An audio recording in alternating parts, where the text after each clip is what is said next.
Oke, Assalamualaikum warahmatullahi wabarakatuh. Selamat pagi semuanya. Masih di mata kuliah sistem dan prosedur. Jadi kali ini kita masih di bab sistem di perkantoran. Kemarin kita sudah banyak membahas mengenai fungsi-fungsi sistem, konsep sistem, manfaat sistem, kurikulum sistem. Dan kali ini kita akan melanjutkan masih di sistem dalam perkantoran. Apa aja yang ada di dalam sistem perkantoran. Kita lanjut di slide yang berikutnya. Oke, yang pertama kita akan membahas sistem dan subsistem dalam perkantoran. Jadi sebuah sistem itu harus terdiri atas subsistem ya. Jadi nggak mungkin sistem itu berdiri sendiri tanpa ada subsistem. Jadi subsistem di sini ini bisa berupa unit organisasi maupun unit kegiatan. Jadi ini saya kasih contoh gambaran sistem dan subsistem dalam perkantoran. Yang pertama adalah subsistem pengelolaan informasi. Ini yang ada di perkantoran ya. Yang kedua adalah subsistem komunikasi. Dan yang terakhir adalah pengelolaan mesin dan peralatan ini juga. Jadi kita bahas. Yang pertama adalah subsistem dalam pengelolaan informasi. Jadi kira-kira apa ya kalau misalnya ada subsistem di perkantoran bagian pengelolaan informasi. Jadi subsistemnya adalah ada penanganan surat, ada pembuatan laporan, ada penanganan informasi, ada penanganan dokumen, itu arsip atau filing, itu yang ada di pengelolaan informasi. Yang kedua di sini adalah subsistem komunikasi. Ini apa aja yang di dalam subsistem komunikasi? Yang pertama adalah pengiriman surat atau bentuk-bentuk komunikasi tertulis lainnya. Yang kedua adalah mempersiapkan pertemuan, menerima tamu atau kunjungan dan bertamu, komunikasi melalui sarana komunikasi, terus mengelola perjalanan dinas. Ini untuk sistem komunikasi. Terus yang ketiga adalah pengelolaan mesin dan peralatan. Jadi terdiri dari apa aja untuk pengelolaan mesin dan peralatan? Bisa pembuatan formulir, pengelolaan mesin kantor, atau pengelolaan kertas dan stasioner. Ini untuk subsistem di dalam perkantoran. Oke, yang berikutnya adalah mendeteksi sistem yang bermasalah. Jadi kalau ngomong sistem itu ya, sistem itu nggak ada yang perfect, pasti ada plus minusnya, ada kurang. Jadi bagaimana sih kita melihat atau mendeteksi sistem yang bermasalah?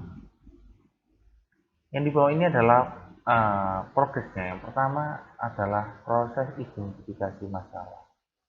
Jadi kita melihat masalah apa yang terjadi dalam sistem. Kita lihat dulu, apa sih? Oh mungkin ini ada yang kurang cocok atau sepertinya kurang. Apakah ini masalahnya dalam lingkup manajemen atau dalam lingkup organisasi? Apakah dari teknologi atau sistemnya atau bahkan ketiga-tiganya ada masalah? Atau isu apa yang sedang terjadi dari masing-masing aspek masalah itu? Terus mana yang dominan, mana yang berpengaruh? Ini untuk proses identifikasi masalah. Jadi kita list dulu apa yang permasalahannya. Terus dari masalah atau identifikasi masalah tersebut kita lihat bagaimana cara mengatasi masalah. Jadi kita nyari solusi yang tepat. Jadi kita cari tujuan dari solusi itu apa? Punya nggak nantinya solusi alternatif yang dapat diajukan untuk bisa memperbaiki itu. Terus dipilihlah solusi terbaik dari permasalahan tadi. Terus jadi kenapa pakai solusi seperti itu? Terus yang ketiga adalah bagaimana solusi yang ditawarkan akan memberikan nilai tambah bagi organisasi. Jadi kita lihat solusi itu dapat berpengaruh signifikan atau enggak, atau hanya kalau solusi itu enggak akan merubah performance ketika bekerja atau yang lainnya. Itu kita lihat bagaimana solusi itu yang ditawarkan memberikan nilai tambah bagi organisasi. Terus berikutnya adalah teknologi apa yang diharapkan mampu menyelesaikan masalah tersebut. Oh, misalnya ketika penambahan hardware atau software itu bisa menyelesaikan masalah atau sama aja atau enggak. Nah, itu kita lihat, kita review. Misalnya contohnya, dulu kita memakai Word tahun 2010, tiba-tiba kita upgrade pakai 2018. Jadi bisa enggak Word yang terbaru itu menyelesaikan masalah? Nah, ini yang dimaksud teknologi apa yang diharapkan. Yang berikutnya adalah perubahan apa yang dibutuhkan dalam proses organisasi guna mendukung solusi yang ditawarkan. Jadi ini perubahannya itu macam-macam ya, baik bisa proseduralnya maupun subsistemnya itu bisa dirubah tergantung masalah yang terjadi. Terus yang terakhir adalah kebijakan manajemen apa yang dibutuhkan untuk mengatasi masalah yang dihadapi. Ya sebagus-bagus apapun dari proses 1 sampai 5, tetapi kalau manajemen tidak mengeluarkan kebijakan untuk perubahan itu, ya sudah ya salam. Itu nggak akan berubah. Karena manajemen butuh memberikan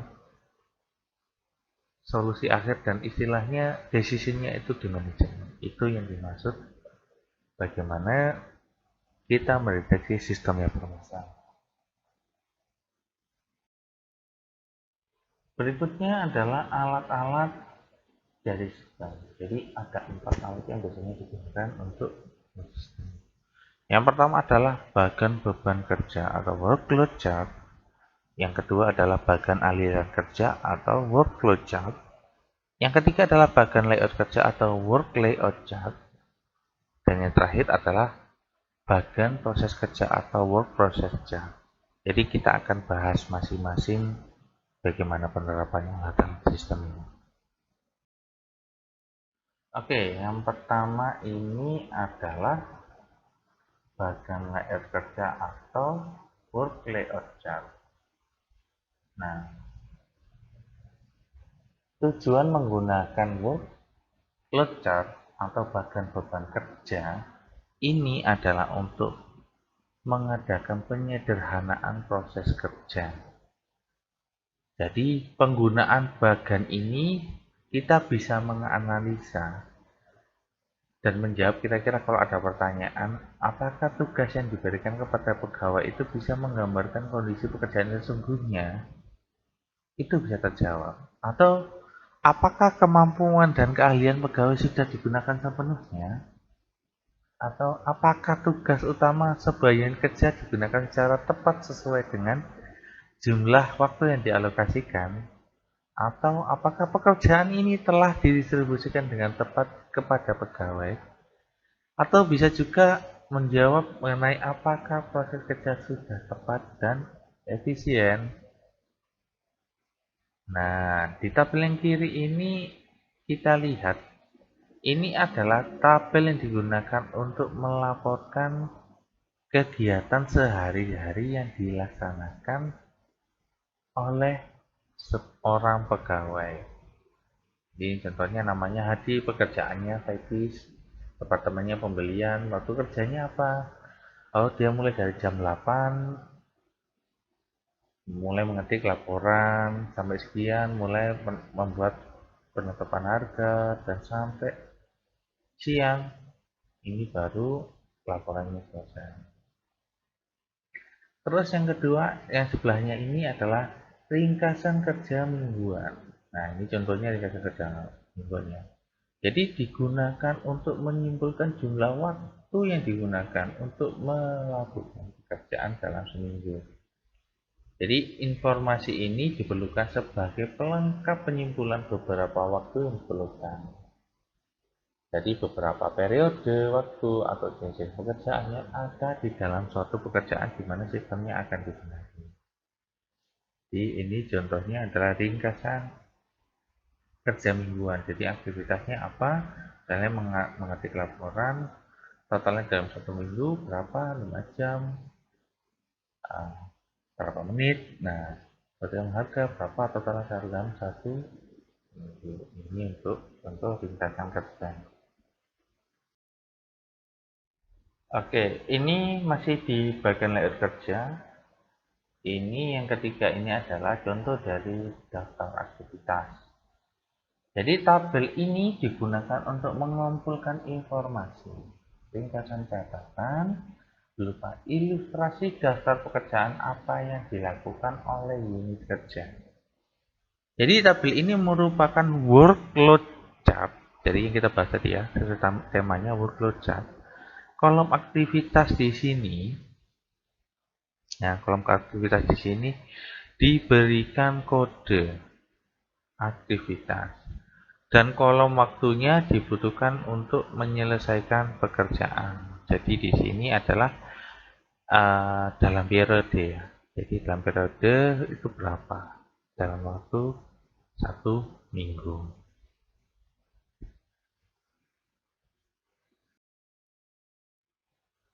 Oke, yang berikutnya adalah bagan beban kerja atau workload chart. Jadi bagan ini digunakan sebagai alat untuk membantu mengidentifikasi tiap-tiap langkah dalam proses kerja yang khusus.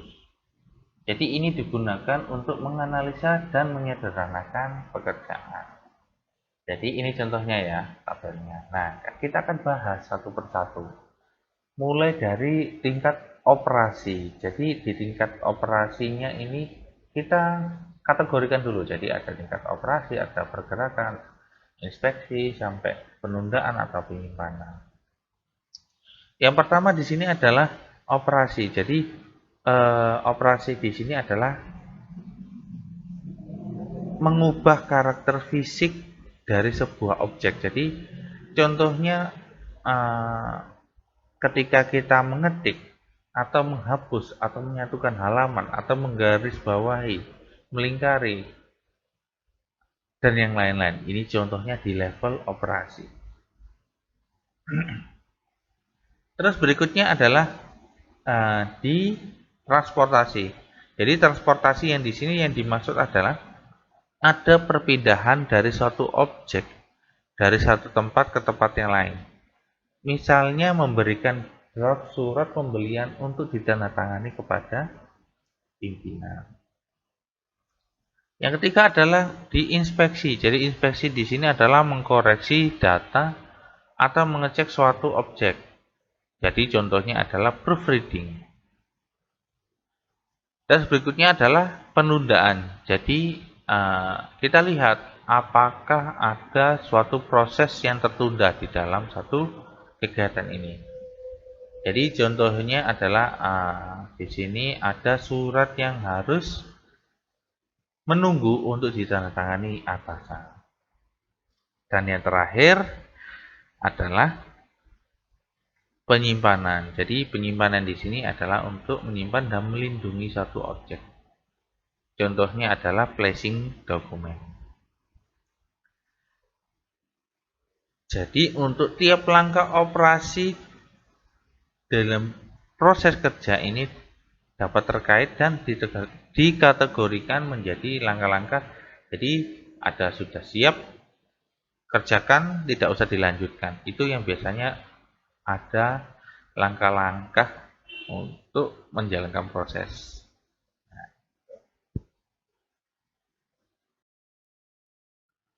Oke, berikutnya adalah bagan layout kerja atau work layout chart. Jadi bagan ini biasanya sering digunakan bersama-sama dengan workload chart yang sebelumnya ini kita bahas tadi ya. Jadi ini digunakan untuk menggambarkan aliran kerja yang kita lakukan di kantor.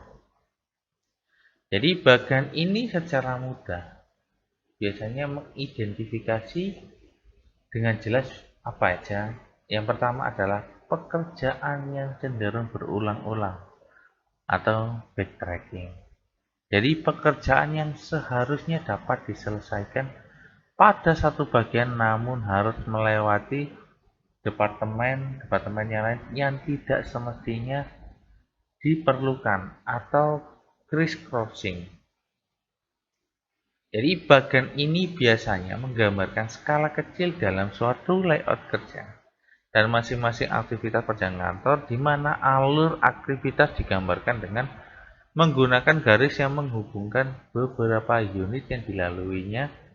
Dan ketika work layout chart ini digunakan bersama-sama dengan workflow chart, biasanya disiapkan untuk memperjelas alur yang paling optimal. Jadi ini contohnya ya, ada ini yang contoh yang layout kerja kurang optimal.